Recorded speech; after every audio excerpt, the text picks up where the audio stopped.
اسی طرح سے چھٹی چیز یہ ہے کہ گھر میں کوئی بھی ڈیسیجن لینا ہے تو جیسے بیوی شوہر سے مشورہ کرے، شوہر بیوی کے سامنے بھی بات کرے.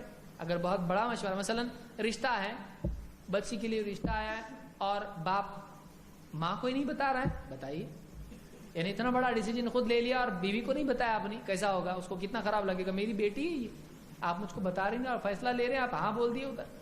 بڑے بڑے فیصلے ہوتے ہیں زندگی کے. جاب چھوڑ رہا ہے، مثلا جاب بیوی سے بات کرے تو اس کو لگے گا کہ مجھ کو بھی کنسیڈر کرتے ہیں، میں بھی تو گھر کے افراد میں سے ایک فرد ہوں، مجھ کو معلوم نہیں ہے. تو گھر کے افراد آپس میں کوئی بھی معاملہ اگر حل کرنا ہے، آپس میں بات چیت کی حد تک تو وہ چیز ہو. حالانکہ فیصلہ لینا کس کو ہے؟ شوہر کو ہی لینا ہے. یہ نہیں کہ بیوی سے کہے کیا حکم ہے بتاؤ، یہ نہیں کرے، فیصلہ اس کو ہی لینا ہے.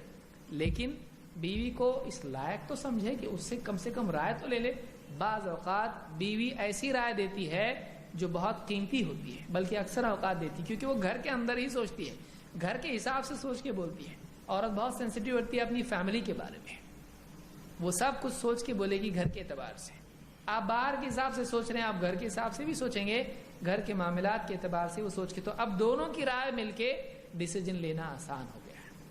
تو عورت سے بھی آپ یعنی گھر کے اندر مشورہ کریں، اس کو حاکم نہ بنائیں، لیکن اس سے مشورہ تو کریں، اس کی رائے کو کنسیڈر تو کریں. کچھ بولنا چاہ رہی کہ نہیں تو عورت ہے، ہاں کیا ہوا، وہ عورت ہے کا مطلب کیا ہے؟ مطلب فرعون ہے کیا ہے؟ اس کی بات تو سنیں.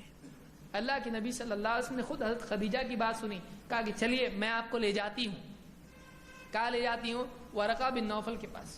ان کے رشتہ دار تھے، وہ عیسائی تھے اور تورات وغیرہ انجیل پڑھتے تھے، لکھتے تھے. اللہ کے نبی صلی اللہ علیہ وسلم بیوی کے مشورے پر گئے ان کے پاس اور ان سے بات پوچھی. انہوں نے کہا کہ ہاں یہ وہی فرشتہ ہے جو موسیٰ علیہ السلام کے پاس آیا تھا، اور ہاں ان قریب آپ کو آپ کی قوم آپ کے علاقے سے نکالے گی، کاش کہ میں اس وقت زندہ ہوتا تو میں آپ کی مدد کرتا. آپ نے کہا مجھ کو میری قوم نکالے گی میرے علاقے سے، مکہ سے نکالے گی؟ کہا کہ ہاں جب بھی کسی قوم میں نبی ایسے ہی ہوتا ہے، کاش کہ میں آپ کی مدد کے لیے. بیوی نے مشورہ دیا چلی جائیں گے، میرے رشتہ دار ہیں وہ بتائیں گے، مشورہ دیں گے، آپ کو بتائیں گے اس بارے میں کیا ہو رہا ہے آپ کے ساتھ میں. آپ ان کے مشورے پہ گئے ہیں تو کتنا اہم مشورہ تھا. تو اس طرح سے کبھی یعنی آدمی اہم امور میں گھر والوں کے سامنے بات رکھے. اللہ حسن بصری رحمۃ اللہ علیہ فرماتے ہیں واللہ مستشار قوم قط الا هدوا لافضل ما بحضرتهم. کہا کہ اللہ کی قسم جب بھی کسی قوم کے سامنے کوئی معاملہ پیش آتا ہے اور اس میں وہ مشورہ کرتے ہیں تو اللہ ضرور اس میں بہترین کی طرف ان کی رہبری کر دیتا ہے. اس لیے کہ اللہ نے فرمایا، کہتے ہیں کہ ثم تلا وامرہ شورى بینہم، ان کے ایمان والوں کے معاملات مشورے سے طے ہوتے ہیں. زندگی کے معاملات میں آدمی مشورہ کرنا سیکھے، اس سے بھی گھر کے حالات اچھے بنتے ہیں.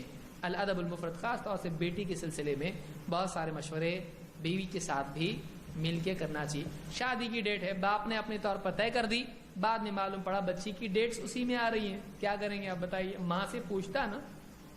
اب نکاح کا دن ہے اور دیکھیے بچی ہے اس کی حالت میں، کتنا شرمندگی ہو رہی ہے اس کو. اور نکاح کے اگلے دن رشتے دار سارے پوچھ رہے ہیں کیا ہوا، سسرال والے ماں ساس پوچھ رہی ہے بیٹے کو، باپ پوچھ رہا ہے اس کو کیا ہے، اور دیکھ رہے ہیں تو کچھ بھی نہیں ہے، تعلق ہی نہیں دونوں کا. کیوں؟ تاکہ اس کی ایسی حالت تھی. تو کس کا نام خراب ہوگا بتائیے؟ مشورہ نہیں کیا اس نے اپنی. ہم طے کریں گے ڈیٹ، تم کون ہوتی ہو بیچ میں بولنے والی؟ لیجئے پوچھنا چاہیے تھا اس سے کہ کیا ڈیٹ رکھنا مناسب ہے، بچی کی کیا تاریخیں ہیں. ماں کو معلوم ہوتا ہے.